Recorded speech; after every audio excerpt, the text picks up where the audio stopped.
ओं सर्वमंगलमंगल्ये शिवे सर्वार्थसाधिके शरण्ये त्र्यंबके गौरी नारायणी नमस्तुते। सृष्टिस्थितिविनाशानंग शक्तिभूते सनातनी गुणाश्रय गुणमये नारायणी नमस्तुते। जय बड़ मायर जय, जय महादेवी महामायर जय। प्रत्येकेर जीवन सुंदर होक, आनंदमय होक, प्रत्येके सुखे खुशिते शांतिते एवं आनंदे थाकुन। श्री श्री पद्मावती माय बड़ मायर निकट এই प्रार्थना करी। देखुन যে যাই বলুক, ঈশ্বর হচ্ছে প্রধান, তিনি ছাড়া কোনো গতি নেই। তাকে বিশ্বাস করতে গেলে অকপটে বিশ্বাস করতে হবে, তার প্রতি সমর্পণ বা সমর্পিত করতে হবে নিজেকে। এটা প্রত্যেক গুরু বা যারা এইসব ব্যাপারে প্রবচন দেন তারা প্রত্যেকেই বলেন যে সমর্পণ না করলে, আশ্রয় না নিলে আমরা কিন্তু যদি মনে করি যে নিজে সব কিছু করি, তাহলে সেটা কিন্তু গণ্ডমূর্খের মতন ব্যাপার হবে, ভুল হবে সেটা। আজকে যে রাশি নিয়ে আমি আপনাদের সামনে পরিতোষদে জ্যোতিষাচার্য পরিতোষদার চ্যানেলে এই ভিডিওতে উপস্থিত হয়েছি, সেখানে জ্যোতিষের আপনার গোচর সম্পর্কে বলা হয়, অবহিত করা হয়, আগাম বলা হয় এবং আজকে গুরুত্বপূর্ণ ভবিষ্যৎবাণী হতে চলেছে মেষ রাশির জন্যে। কি সেটা? মেষ রাশির এই শ্রাবণ মাস কেমন যাবে। শ্রাবণ মাসে মেষ রাশির রাশিফল অবশ্যই করে অনেক কিছু ভালো ব্যাপার আছে, অনেক কিছু ভালো ঘটবে, তার সঙ্গে কিছু সমস্যা থাকবে। পুরো ভালো কখনো হতে পারে না। মেষ রাশির লড়াকু, তার জীবন, লড়াই করতে ভালোবাসে, কর্তব্যপরায়ণ হয়, মানুষের সঙ্গে চট করে বিট্রে করে না। এরা কথা দিয়ে কথা রাখার চেষ্টা করে, কিন্তু একটু হঠাৎ করে রেগে যায়, আবার হঠাৎ করে গলে জল হয়ে যায়, নিজের জীবনের পরোয়া করে না। এই মেষ রাশির জাতক জাতিকাদের এই শ্রাবণ মাস তাদের একটা বিশেষ মাস। এই শ্রাবণ মাসকে মহান মাস কেন? এই যে আপনার জগন্নাথ দেব, তিনি তো এখন শয়নে গেছেন, এখন কিন্তু ভার দেওয়া আছে 4 মাসের জন্যে মহাদেবকে। হর হর মহাদেব। মহাদেবকে এই আপনার যে জগতের পালক হিসাবে তাকে অস্থায়ীভাবে রাখা হয়েছে বা তিনি আছেন, তাই মহাদেবের শরণাপন্ন হওয়া অবশ্যই করে দরকার। বড় মা, পদ্মাবতী মা, হনুমানজি, ঠিক আছে, এরকম। তো ব্যাপার হচ্ছে গিয়ে ছকটা কীরকম আছে। পয়লা যে আমাদের শ্রাবণ, সেই পয়লা শ্রাবণের দিন থেকে কিন্তু আপনার উন্নতি আছে, হঠাৎ করে সহজা প্রাপ্তি আছে। কি আছে না আছে আমরা এগিয়ে চলি। প্রথমত হচ্ছে যে শ্রাবণ মাসের যে প্রথম দিনের জন্মকুণ্ডলী, মানে শ্রাবণের মাসের কথা বলছি আমি, সেইটা আপনার দেখাচ্ছি। সেটা হচ্ছে যে মেষ রাশি ফাঁকা, শুক্র বৃষ রাশিতে, মিথুন রাশিতে শুক্র এবং বৃহস্পতি একা, রবি এবং বক্রী বুধ বসে আছে কর্কটে, সিংহে কেতু এবং মঙ্গল, রাহু বসে আছে কুম্ভে, শনি এবং চন্দ্র বসে আছে কোথায়? দ্বাদশে মীন রাশিতে। তো এখানে রবি তো কর্কটে আছে, ঠিক আছে, চন্দ্র মীন রাশিতে রেবতী নক্ষত্র থেকে তার যাত্রা শুরু করে 32শে শ্রাবণ বৃষ রাশির রোহিণী নক্ষত্রতে তার যাত্রা সমাপ্ত করবে। মঙ্গল 12ই শ্রাবণ রাত 8টায় কন্যা রাশিতে গমন করবে। সে ছিল এতদিন আপনার সিংহ রাশিতে, চলে যাবে কন্যা রাশিতে আপনার ষষ্ঠভাবে। বৃহস্পতি এই বুধ বসে আছে আপনার কোথায়, কর্কটে, সে বক্রি হচ্ছে 2রা শ্রাবণ, আবার 11ই অগাস্ট সে মার্গী হবে। বৃহস্পতি মিথুন রাশিতেই থাকবে। শুক্র 10ই শ্রাবণ সকাল 8টা 57 মিনিটে মিথুন রাশি থেকে কর্কটে চলে যাবে। এবারে মিথুন রাশিতে চলে আসবে বৃষ রাশি থেকে। এছাড়া শনি মীন রাশিতে, রাহু কুম্ভে, কেতু সিংহে থাকবে। যারা এই মাসে জন্মগ্রহণ করেছেন তারা ধনবান, স্ত্রী, পুত্র, মিত্র, দাসদাসী বিশিষ্ট হবেন বা হয়ে থাকেন। বহু মানুষ আপনার প্রতি অনুরক্ত ও আপনার আপনাকে মান্যতা দেবে। তো চলুন মেষ রাশির থেকে বলি। এই মেষ রাশিতে একটা জিনিস আমি বলে দিই আগের থেকে, যখন এই চন্দ্র কর্কটে যাবে, যখন এই চন্দ্র অষ্টমে যাবে অর্থাৎ বৃশ্চিক রাশিতে, এবং যখন মীন রাশিতে থাকবে চন্দ্র, তখন কিন্তু এই মেষ রাশির ভালো যাবে না। অর্থাৎ মাসের মধ্যে 7-8টা দিন বা 6-7টা দিন কিন্তু খারাপ যাবে। কি খারাপ যেতে পারে? মন মানসিকতায় উদ্বিগ্নতা, কোনো কাজ যে সফলতা না হওয়া, মানসিক দুশ্চিন্তা, চাপ, হতাশা, এইসব ব্যাপারগুলো আসবে। তো ভয় পাওয়ার কিছু নেই, বাদবাকি দিনগুলো কিন্তু আপনার জন্য উজ্জ্বল হয়ে আছে। যেমন মেষেই যখন চলে আসবে রেবতী নক্ষত্র, তারপরেই চলে আসছে মেষ রাশিতে, তো সেই দিনটাও কিন্তু তার আর্থিক দিক থেকে শুভ হবে। এবারে একটা ব্যাপারে আমি বলে দিই, এখানে তো গোচর বিচার করছি, কারোর পার্সোনাল ছক নয়। অনেকের ধারণা এখান থেকে সব কিছু হয়ে যাচ্ছে, তা নয়। নিজের জন্মকুণ্ডলী প্রধান, আরও তো 8টা গ্রহ আছে, তারা কিভাবে আছে সেটা দেখার যেমনি ব্যাপার আছে, তেমনি মহাদশা অন্তর্দশা কী চলছে এবং এই যে গোচর সেটা কী চলছে, 3টেকে একসঙ্গে নিয়ে পাঞ্চ করে একটা ফলাদেশ হবে। ভবিষ্যৎবাণী কী তা বলবো। প্রথম কথা হচ্ছে যে এই মেষ রাশি, এই যে শ্রাবণ মাস, তার বহু কিছু মনস্কামনা অনেক দিক থেকে পূর্ণ হবে, অনেক দিক থেকেই তার পূর্ণ হবে। যেমন সফলতা, আটকে থাকা সফলতা, ঠিক আছে, সেগুলো সফলতা মানে সফল হবে, মানে আগে যে সফল হতে গিয়ে বাধাপ্রাপ্ত হয়েছিলেন, সমস্যা হয়েছিল, সেগুলো কিন্তু সফল আসবে। যারা বিয়ে করেননি তাদের বৈবাহিক জীবনে পদার্পণ করা, বিয়ে হওয়া, এই ব্যাপারগুলো আসবে। তো আমরা এক এক করে আসি। রাশিপতি মঙ্গল বসে আছে পঞ্চমে, সে ষষ্ঠভাবে চলে যাবে হচ্ছে গিয়ে 12ই শ্রাবণ, ঠিক আছে। 12ই শ্রাবণ সে অর্থাৎ ওই 28-29 নাগাদ আপনার এই জুলাই মাসে চলে যাবে। কারণ ঘটনা হচ্ছে যে এই পঞ্চমে যখন মঙ্গল থাকে, পঞ্চমে মঙ্গল কিন্তু শুভকারক নয়, সন্তানের সঙ্গে বাধাপ্রাপ্ত, শারীরিক দিক থেকে আপনার কিছু না কিছু সমস্যা, পেট সংক্রান্ত কিছু সমস্যা বাড়বে। সেটা যখন ষষ্ঠে চলে যাবে আপনার ওই 12ই শ্রাবণ। আর কি হতে পারে? হঠাৎ করে আপনার ধার হওয়ার সম্ভাবনা আছে।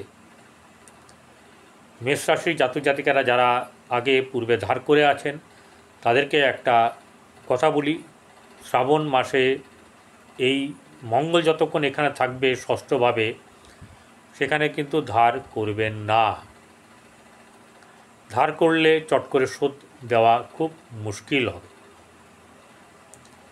যাই হোক, রাশিপতি যখন ষষ্ঠে যাবে, কি এটাও একটা ঘটনা যে রাশিপতি ষষ্ঠে চলে যাওয়া মানেই হচ্ছে গিয়ে আপনার ওইদিকে সমস্যা থাকতে পারে, প্রতিষ্ঠার দিক থেকেও কিন্তু কিছু না কিছু একটা সুফল পাওয়ার ব্যাপার থাকবে। কিন্তু ঝগড়াঝাটি, রাস্তাঘাটে দেখে শুনে পার করা, এইসব ব্যাপারগুলো কিন্তু করতে হবে। কারোর সঙ্গে কোনো ধরনের ঝগড়াঝাটি করবেন না, কোনো কথা কাটাকাটিতে যাবেন না, মনোমালিন্য হওয়ার সম্ভাবনা থাকবে। শুক্র দ্বিতীয় বসে আছে, ঠিক আছে, যতক্ষণ বসে আছে ঠিক আছে, কিন্তু এই 10ই শ্রাবণ সে তার ঘর পরিবর্তন করে মিথুনে চলে যাবে। তো এখানে থাকাকালীন শনি দৃষ্টি দিয়ে আছে এমনিতেই, তবে শুক্র আছে বলে একটু সহ্যের ব্যাপার আছে। এছাড়া শনির যে দৃষ্টি থাকবে দ্বিতীয়, পরিবার আত্মীয় স্বজনের সঙ্গে সম্পর্কের মাঝে মধ্যে একটু আধটু হলেও একটু খারাপ কিছু ঘটবে, মনোমালিন্য, মন কষাকষি, এইসব ব্যাপারগুলো কিন্তু হবে।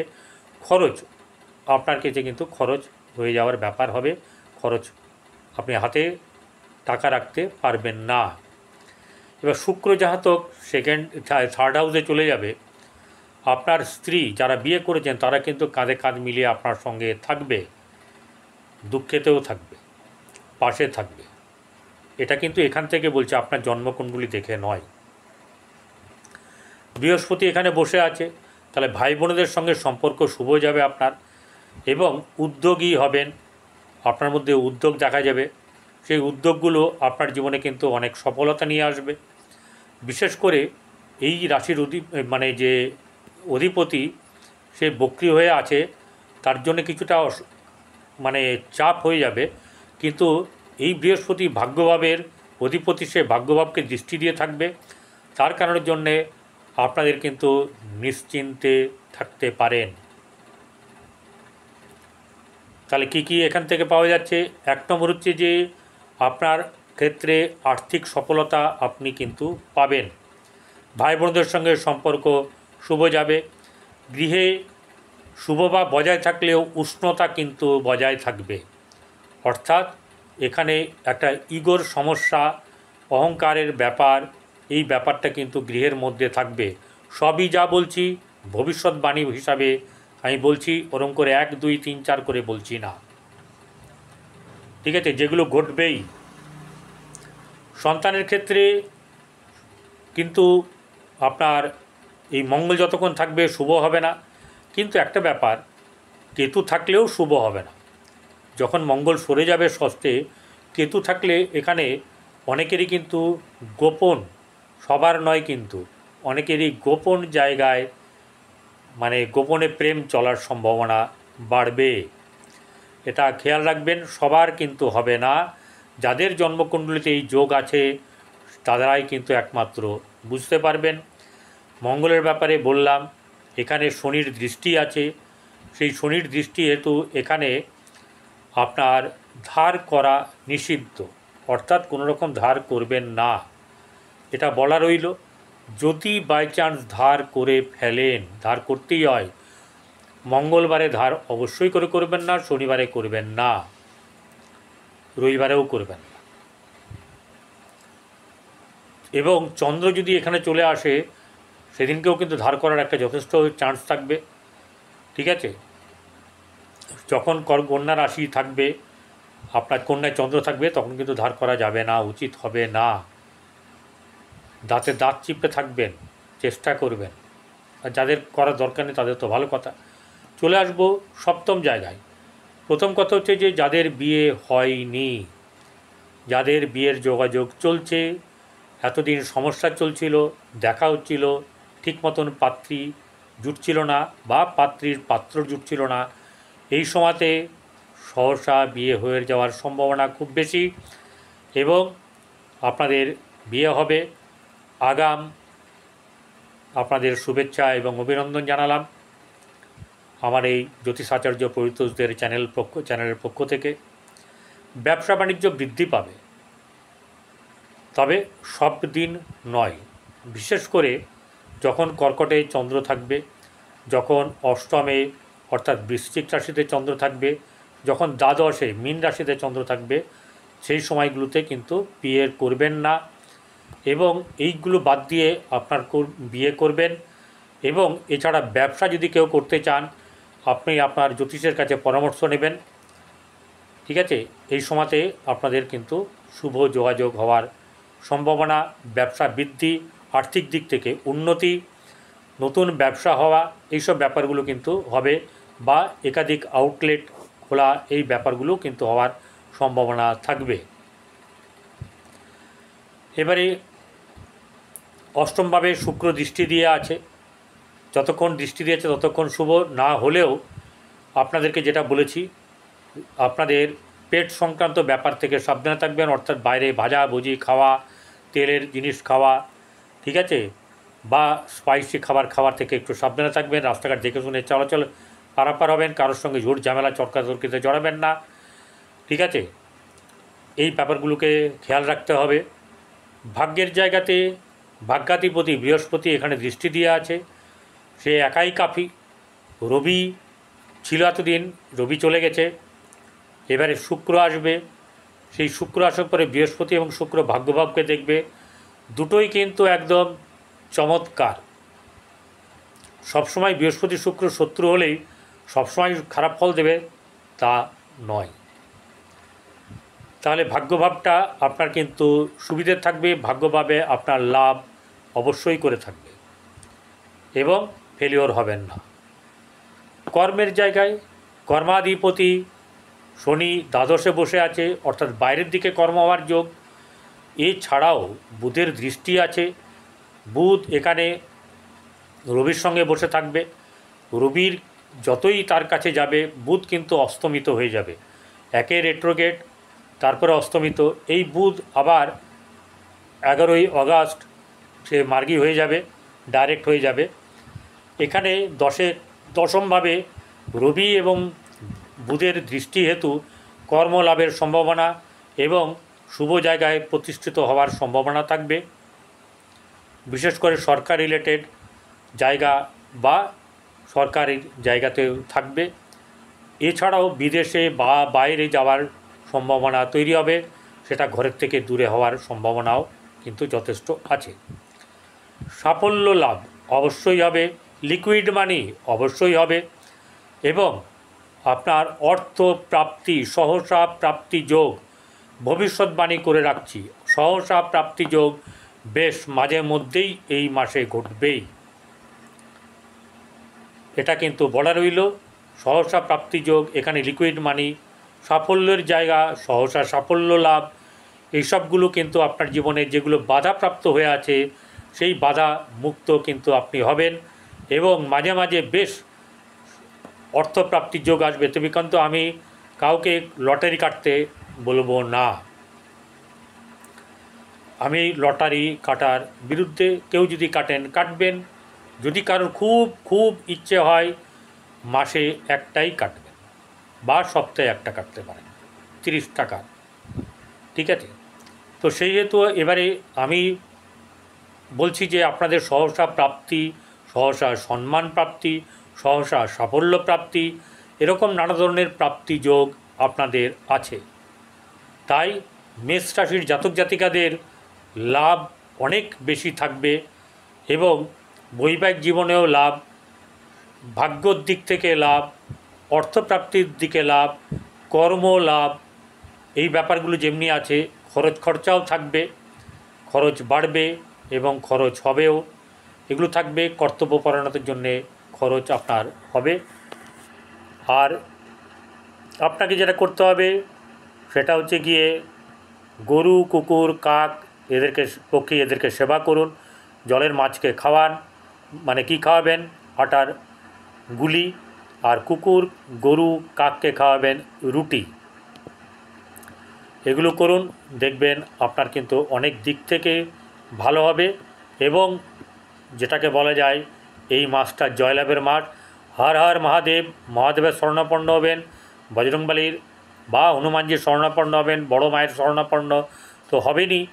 এবং সবচেয়ে বড় কথা হচ্ছে যে আমাদের শ্রী শ্রী পদ্মাবতী মা, তার এই মাসে পুজো, সংক্রান্তিতে পুজো আছে, এছাড়া অষ্টনাগ পুজো, এগুলোতে ভালো করে অংশগ্রহণ করুন, ভক্তি করুন, পুজো দিন, আপনার অনেক দিক থেকে ভালো হবে, আপনি লাভবান হবেন। নমস্কার, ভালো থাকবেন।